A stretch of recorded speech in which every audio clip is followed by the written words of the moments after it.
जीउत भगवान की जय हो, जीउत भगवान की जय हो। आज मैं जीउत भगवान का पारण गाथा सुनाने जा रही हूँ।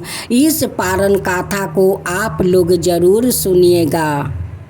एक विधवा औरत थी। उनकी 5 बरस का एक बेटा था। बेटा का पैदा होते ही कुछ दिन का बाद उनकी पति के मृत्यु के हो जाता है। अपना बेटा का नाम रोहन रखी थी। रोहन का माँ एक आदमी का घर में जाकर बर्तन मांजती थी। जो उस औरत देती थी वही लिया कर अपना पेट भरती थी। जैसे तैसे रोहन का माँ अपना बेटा का लेकर गुजारा कर रही थी। देखते देखते तो जीउत भगवान का व्रत आ गया। रोहन का माँ जहाँ पर काम करती थी उस मालकिन से कहती है कि मालकिन, कल तो जीउत भगवान का व्रत है, आप आज कुछ मुझे दीजिए कि मैं रात को जीउत भगवान को कुछ दे सकूं। लेकिन उस औरत तो बहुत कंजूस थी। वो थोड़ा सा भूसी था और उस भूसी में थोड़ा आटा फेंट देती है और मिक्स करके और उस रोहन को माँ को दे देती है कि यही मेरा घर में आटा का पिसान है, यही ले जाओ। रोहन का माँ उसी भूसी वाला थोड़ा सा आटा लेकर घर में आती है और 2 टिकरी लगा देती है। एक टिकरी रख देती है कि कल मेरा बेटा इसी टिकरी को खाकर पानी पीकर पेट भर लेगा। और एक टिकरी से वो थोड़ा सा तूर कर रख लेती है और थोड़ा सा जो बच गया वो जीवनी के पाता पर रख कर जीउत भगवान को चिलुसियारिन को दे देती है। पानी पीकर रोहन का माँ सो जाती है। सारा दिन तो उपास रही। वो शाम के पहर उस मालकिन का घर जाती है काम करने। काम करके आती है तो वो थोड़ा बासी भात देती है कि ले जाओ, इस भात को तुम अपना बेटा को खिला देना। रोहन का माँ उस भात से थोड़ा भात निकाल कर पानी लगा कर रख देती है और अपना बेटा को शाम को पहर खिला देती है और कहती है कि यही भात कल सुबह मैं पारण करूँगी और तब जाकर उस मालकिन के घर में काम करने जाऊँगी। थोड़ा भात में तो पानी लगा कर रख देती है कि सुबह मैं पारण करूँगी। उसी भात से थोड़ा अपना बेटा को देती है कि रोहन, ये भात खा लो और खाकर तुम बगीचा में खेलने चले जाओ और थोड़ा भात मैं खा लेता हूँ और खा कर मैं जाता हूँ उस मालकिन का घर में काम करने। कुछ देगी तो मैं घर में लिया कर गरम गरम बनाऊँगी। अब तो सवेरा हो गया। रोहन का माँ अपना बेटा को खिलाकर बगीचा में बैठा देती है और थोड़ा भात जो बच गया था वही भात रोहन के माँ खाने लगी। अब तो रोहन एक गाछ का शिखर पर बैठा है।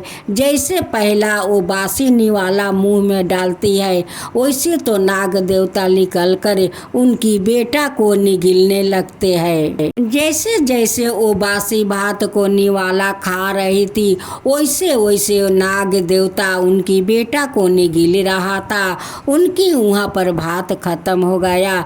इधर नाग देवता इगिल कर उनकी बेटा को जाकर बिल में बैठ गया। जिस औरत का घर में वो काम करने जाती है वो काम करने गई थी। उस औरत थोड़ा टूटे हुए चावल दिया और उस चावल को भात बनाकर अपना बेटा को खोजने गई कि मैं अपना रोहन को लेकर आऊँगा, तब जाकर ये गरम गरम टूटे हुए चावल को भात मेरा बेटा को खिलाऊंगी या मैं भी खाऊंगी। रोहन का माँ तो सब जगह अपना रोहन के खोजी लेकिन रोहन तो कहीं नहीं मिला।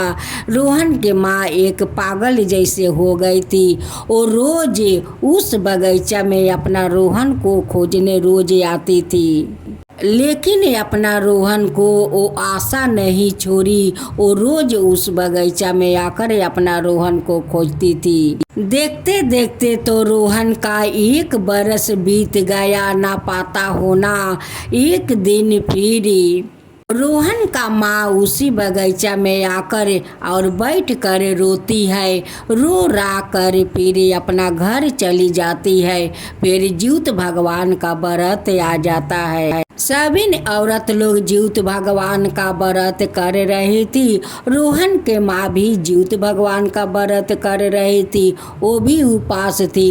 उपास हुए उस फुलवारी में आकर अपना रोहन को खोज रही थी। उस समय ज्योत वाहिनी बूढ़ी का रूप धारण करते हुए उनकी पास आती है और कहती है कि बेटी तुम किसको खोज रही हो। वो कहती है कि माँ मैं तो अपना रोहन को खोज रही हूँ। 1 बरस से तो अपना बेटा को इस फुलवारी में खोजने आता हूँ। बूढ़ी माँ कहती है कि बेटी तू भी तो उपास की है। कहती है कि हाँ माँ मैं भी तो ज्योत भगवान का व्रत करती हूँ अपना रोहन का आशा में कि ज्योत भगवान कहीं से न कहीं से मेरा रोहन को तो मेरा आचरा में तो डाल देंगे। इसी आशा में तो मैं ज्योत भगवान का व्रत करता हूँ माँ। बूढ़ी माँ कहती है कि देख बेटी ज्योत भगवान को तो बासी पसंद नहीं है। देख तेरा बासी भोजन करने के कारण तेरा बेटा ना पाता है। देख काल जब तू पारण करेगी तेरा घर में जो कुछ होगा आटा हो वह चावल का टुकड़ा हो जो भी हो तू गरम गरम बनाएगी और गरम गरम में उससे पारण करेगी। देख बेटी ज्योत भगवान तो सुबह होते ही तो घर से नहीं चले जाते हैं। वो तो सभी औरत को शरीर में रहते हैं। जब वो गरम गरम भोजन बनाकर पारण कर लेती है तभी ज्योत भगवान उनकी शरीर छोड़ कर जाते हैं। उसी गरम भोजन करके तब ज्योत भगवान उनकी शरीर को छोड़ते हैं। उस लिए तो उनकी गरम गरम भोजन से पारण करना चाहिए और लोग पारण करते हैं तब ज्योत भगवान खुशी से शरीर छोड़कर चले जाते हैं। 24 घंटा जे तुम ज्योत भगवान को व्रत करती हो कैसे करती हो। ज्योत भगवान सभी का शरीर में प्रवेश करते हैं। उस लिए तो जल अन्न त्याग कर 24 घंटा औरत लोग उपास रहती है। ज्योत भगवान तो शरीर में प्रवेश कर लेते हैं और उपास रहने को शक्ति देते हैं। उनकी शक्ति से तो हम लोग 24 घंटा उपास रहते हैं। अगर हम लोग उन्हें बासी भोजन से पारण कराए तो उन्हें कैसे लगेगा। उन्हें तो खराब तो लगेगा। ज्योत भगवान गरम गरम भोजन करते हैं और शरीर छोड़कर चले जाते हैं। उसका बाद में तुम क्या खाओगी ना खाओगी वो ज्योत भगवान तुम्हें देखने नहीं आएंगे।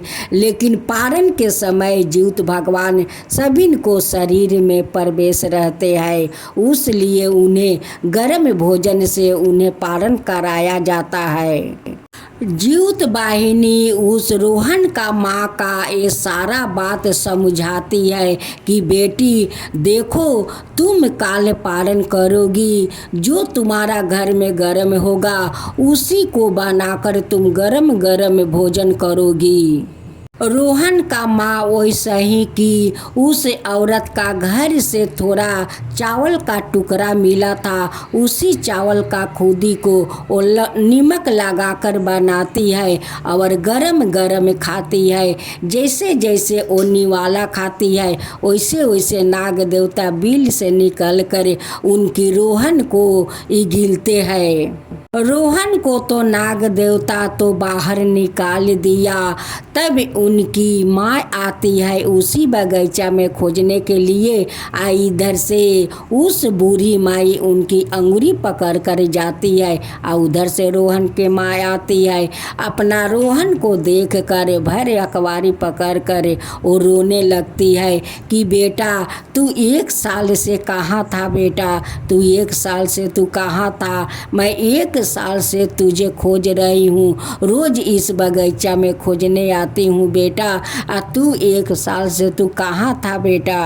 रोहन कहता है कि माँ मैं तो अजगर का पेट में था, मुझे तो अजगर गिल गया था, अपना पेट में मुझे बहुत सुरक्षित रखा था, मुझे अच्छा उसी पेट में भोजन खिलाता था माँ, उसी पेट में भोजन खिलाता था। बूढ़ी माई उस रोहन का माँ के कहती है कि देख बेटी देख, वो तो जीवित भगवान था, अजगर का रूप धारण करते हुए तेरा बेटा को वो निगल करे, देख अपना पेट में कैसे सुरक्षित रखा था, उनकी तो कोई हानि नहीं किया, कितना सुरक्षित रखा था, देख अपना बेटा के मुंह से सुन बेटी। रोहन का माँ जीवित भगवान का कुटी कुटी धन्यवाद देती है और कहती है कि हे जीवित भगवान, अब कभी भी आपका व्रत करूँगी तो मैं कभी बासी पारण नहीं करूँगी भगवान, बासी से पारण नहीं करूँगी, जो भी करूँगी गरम गरम से पारण करूँगी हे जीवित भगवान। लेकिन रोहन का माँ तो जीवित वाहिनी को पहचान नहीं पाई, नहीं पहचान सकी, अपना रोहित को लेकर घर जाने लगी। इधर जीवित वाहिनी तो अंतर ध्यान हो गई, जब पीछे मुड़ कर देखती है तो बूढ़ी माँ तो नहीं है, कहती है कि अभी तो बूढ़ी माँ यही पर थी, बूढ़ी माँ इतना जल्दी कहाँ चली गई। रोहन का माँ समझ गए कि कोई बूढ़ी माँ नहीं थी, ये तो जीवित वाहिनी थी, जीवित भगवान का बहिन जीवित वाहिनी थी, वही तो मेरा बेटा को अंगुरी पकड़ कर ले आ रही थी। धन्य है हे जीवित भगवान, धन्य है हे जीवित वाहिनी। जीवित महाराज की जय हो, जीवित महाराज की जय हो, जीवित वाहिनी की जय हो, जीवित वाहिनी की जय हो।